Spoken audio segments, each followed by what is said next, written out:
So it can be a little bit difficult to get motivated to work on your kumite techniques when you don't have a partner. But what you need to do is think of this as an opportunity to break down and work on the technique without the added complication of an opponent, an attacker coming in. So let's have a look at how we might do that for Hikikomi, which is one of the techniques we've been working on in class.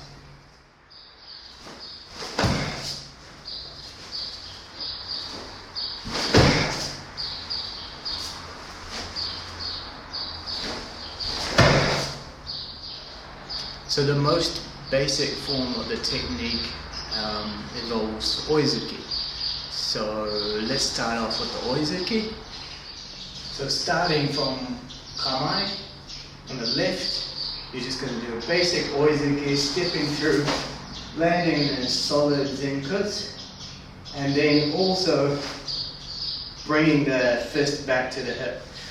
So stepping through oizuki, jodan, back. Let's do a few of those.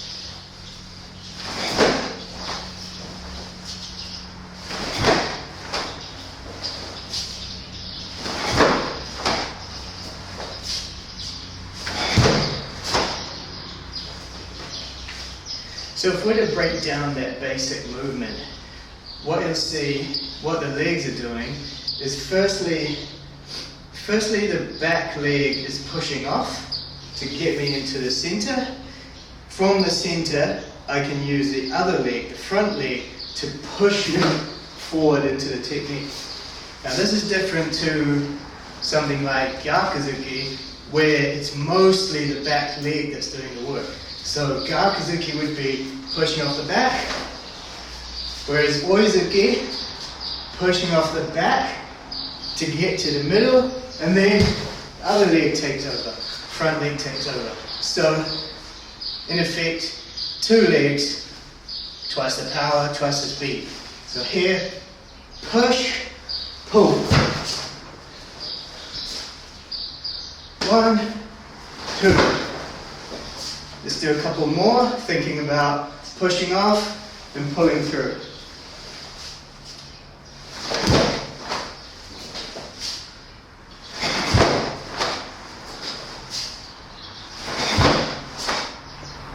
So let's look at what the name of the technique itself tells us. So, Hikikomi.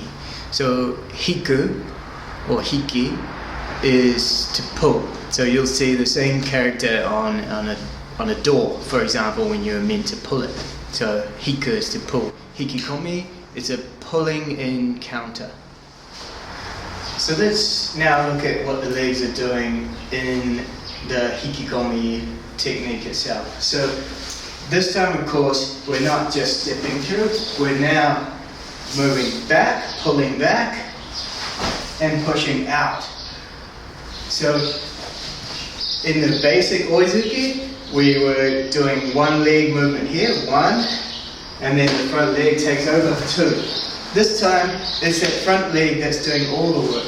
So front leg here, still 2 movements, but 1 pushes back, and then as it touches down, propels us forward as well. So here, still 2 movements, 1, 2. 1, 2. So same double movement from the oizuki, but this time it's going back and then forward again.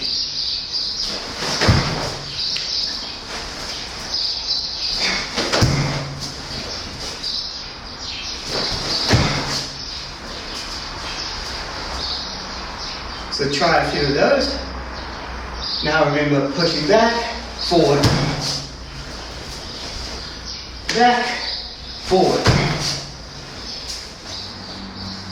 Let's now break that down even further. So first movement, pushing backwards. So front leg pushes me all the way back to the point where all my weight is now on that rear leg, the supporting leg. So actually have my front leg just off the ground. So it's come all the way back, push, staying low, legs off the ground, all the weight on the rear leg. So here, just try a few of those. So, straight back.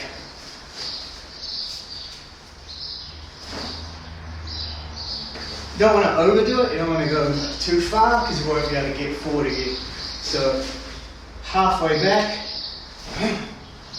See, the weight comes all the way back onto that rear leg. Front leg just a little bit off the ground, so try a few of those.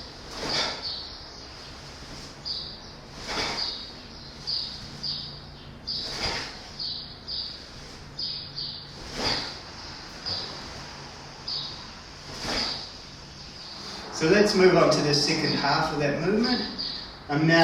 I've pulled back already, all my weight's on the rear leg, my front leg's just hovering above the ground, ready to stomp and push. Now I've purposefully got no weight on that front leg. The reason is, if I've got some weight on it, the muscle's already in tension. It's not going to be able to make a fast movement. If it's hovering here, I can quickly push down, thrust forward. So, already halfway back, hovering, push, go. Back, push, and go. Try a few of those, even just starting from already back, already loaded position. Weight's not too far back, but it is all on that rear leg. Front leg just touching or just hovering off the ground, and then push. So everything goes into that leg. I switch from this, push, forward. Try a few of those. So from here,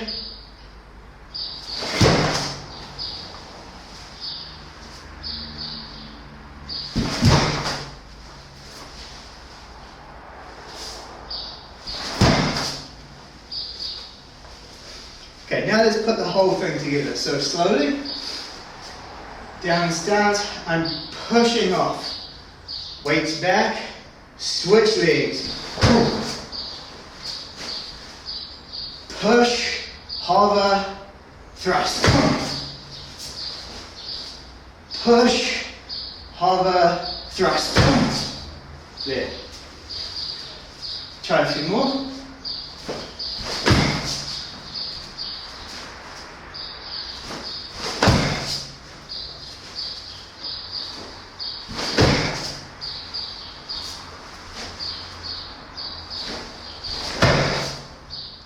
So now that we've got the movement sorted, we'll move on to the technique. So the technique, as we said before, Hikikomi, is a pulling in counter. In a karate sense, we don't grab and pull the person off balance usually, but what we are doing is we're going to use our distancing and our timing to pull the person into a vulnerable position from which we can counter. So let's have a look at how we might do that without a partner. So one way you might work on this is I've hung a ball off the ceiling. You could use a tennis ball, but really just any weighted object. You need a little bit of weight so that it will swing fast enough. Now, what we're doing here, you're not striking at this thing, so you're not going to damage whatever it's hanging off. It's just something to gauge your timing off. So, in effect, this is our opponent. Now, if I push this and it's going to swing, when it's out here, that's his normal distancing. At that point, this is when I give the opening. So I give him an opportunity to attack. As it swings forward, that's the attack itself, and that's my backwards movement. As he comes forward, without me jumping out of the way or jumping to the side, that would be avoiding. I'm pulling him in. So as it swings towards me, I'm maintaining an equal distance there. So that's me pulling the person in.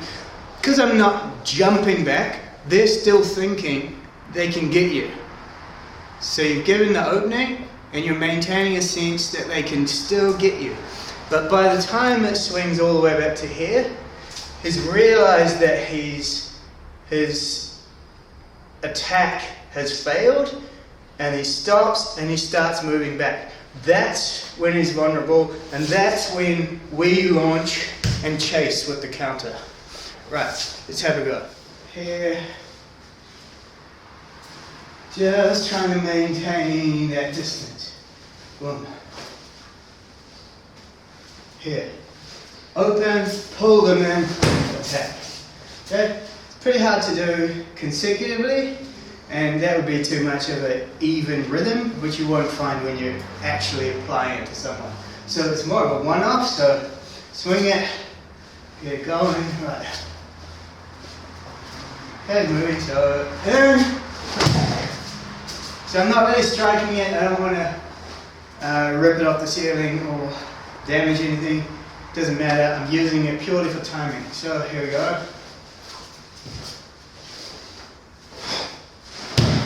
It's a little bit slow, not much weight. You could increase the weight to make it swing a bit faster and retreat a bit faster. Back, chase. Here. Okay. Open, back, chase.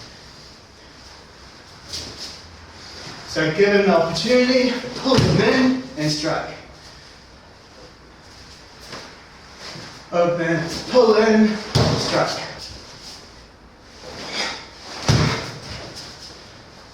You might add a block.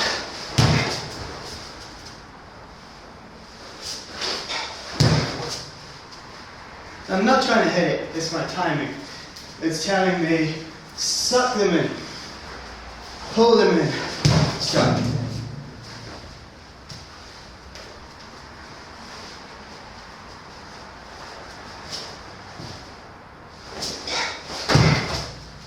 Other side.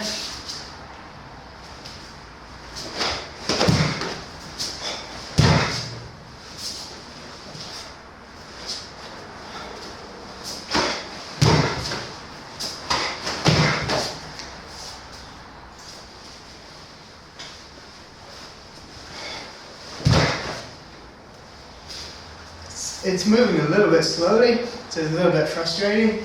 So let's move up to the side. I'm going to do a couple on my own. But I can still imagine my opponent and his timing based on this. So moving with him, I give him an opening, where he sees an opening, comes in, block, strike.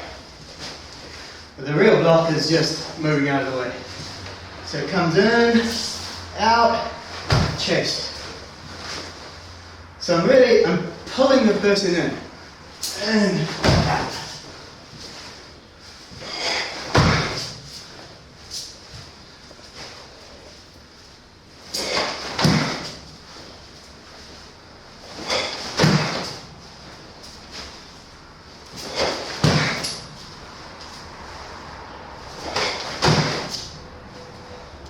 So try a few of those, let us know how you get on.